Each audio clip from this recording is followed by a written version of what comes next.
سمکاني د طرف نه نورو مشرانو ډېرو قدرمنو مشرانو ښې خبرې وکړې. داسې څه خبره یې موږ ته پرېنغله چې هغه نوې مو وکړو دلته. موږ دا خبره کوو چې موږ اف سی آر یو قانون خو نه و، د انګریز یو طرفه یو شی و جوړې کړی و د پښتون قوم د والو د ظلمونو دپاره. هغې کې 40 اف سی آر کې 3 کاله پولیټیکل ته انداسې مستولی شوې. مو هغې نه تنګ وو، نو موږ دا سوچ کوه چې د ایجنسۍ کې موږ سره ډېر جا ظلم د کېږي. د ځیلې کې یو ورور مړی وکړي او بل ورور د خپل دوکان کوي، یا دا شی هغه نه جرمانې په ځیلې کې نه وې. نو موږ دا کوشش هغه وکړه، موږ خپله د دې شی حمایتیان وو چې یاره موږ صوبې سره زیم شو، موږ به ظلم به راسره نه کېږي، موږ ته ډېره مراعات میلاو شي. خو څه کله صوبې کې موږ زیم شو، اف سی آر هم رانه ختم شو، د ځیلې قانون مو ته رانه که. مو اوس یو شیر نپرسان کې یو. راغله دا خبره چې موږ سره رویه د حکومت دلته موجود هم دی، یا کرام الکاتبین هم ښه ډېر موجود دي. حکومت موږ سره یوه داسې رویه کوي لکه فاتح و د مفتوح رویه وي، لکه موږ فتح کړي وو، لکه چنګیز خان په شانتي تتاریانو په شانتي دوی راغلي وي، موږ فتح کړي وو، موږ غلامان کړي وو. موږ سره یوه د غلامانو رویه دوی اوس شروع کړې ده. دا اولنی واقعه نه دی. سمکني کې دا شی کیسونه وشوو، نه چا ورته درخواست کړی دی، نه چا ورته فریاد کړی دی. دوی ډایرکټ بغیر د لیډي پولیس نه لاړ دي، بغیر د په کورو نوتې دي، کسان یې راوستي دي. هغوی رزینامې شوي دي، کسانو دلته های کورټ ته استولي دي.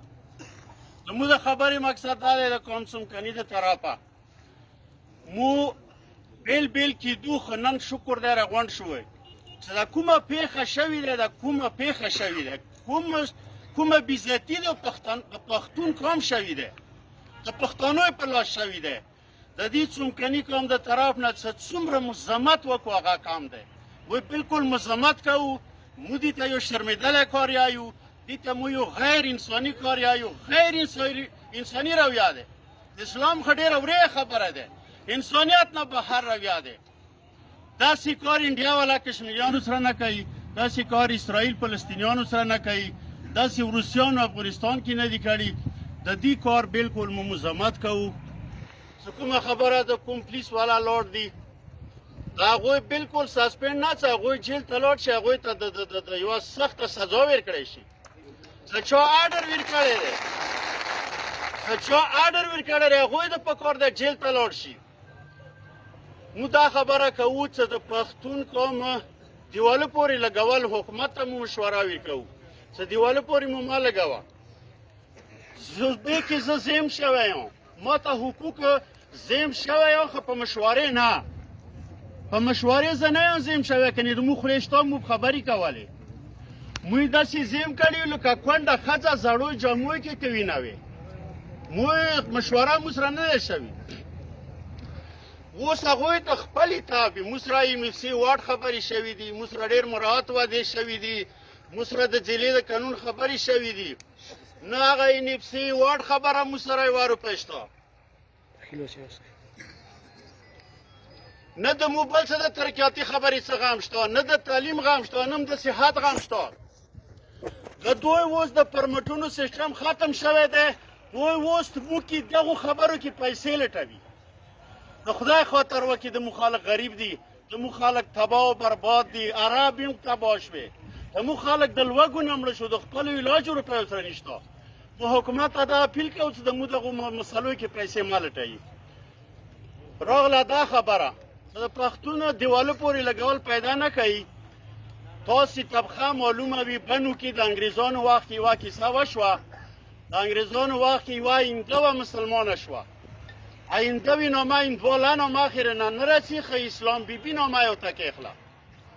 دا هندوان دومره کوششونه وکړو چې د انګریز په ذریعې هغه ښځه مسلمانه شوه، یوه سړي ته یې نکاح هم کړه، واده یې هم وشو. هغه ښځه انګریزانو مسلمانانو راوخسته، هندوانو ته یې ولا کړه. هندوانو بوتله انډیا کې ژبه ونه پرې کړه چې تا په دغې ژبې کلمه ویلې ده.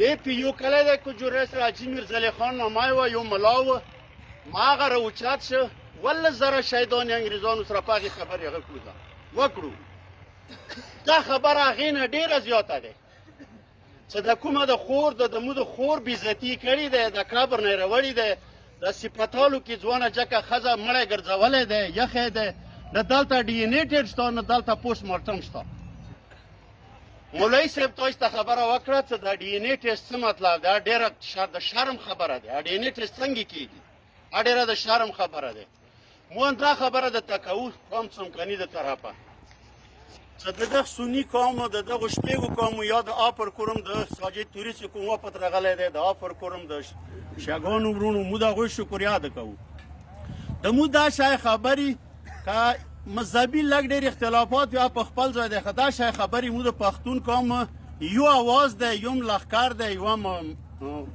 یو هم خوشحالي دی یو هم خفګان دی مو قوم څمکني د طرف انده خبره دی څه نه افسیار ما نه ختم شو د ځینې قانون ما ته رانغی نه مو مخکین قومیتونه چلولی دي مو د پیرخانوی په ذریعه چلولی دي مو د قومزونو په نامې چلولی دي مو د اسلامزونو په نامې قومونه چلولی دي دا مو دا تجویز دی اوس چې د دغه مولوي صاحب پلار د دې نیکه جهان شریف صاحب دا د مو پیرخانې پاتې شوي دي اوس هم د مو دا تجویز دی چې دا شپې قومه مو دغه یو مشر کو یو مذهبي رهنمای کو یو مشري کو چې د کومو قومونو یو صدر نه وي یو نماینده نه وي یو لیډرشپ نه وي هغه نه تنظیم چلیږي نه قوم چلیږي هغه نه کلی چلیږي د مو دا تجویز دی چې دا د مو پیرخانه دی په دې مو نن د پیرخانې دوا وکړو هغه نه بعد بیا کمیټه ورکوی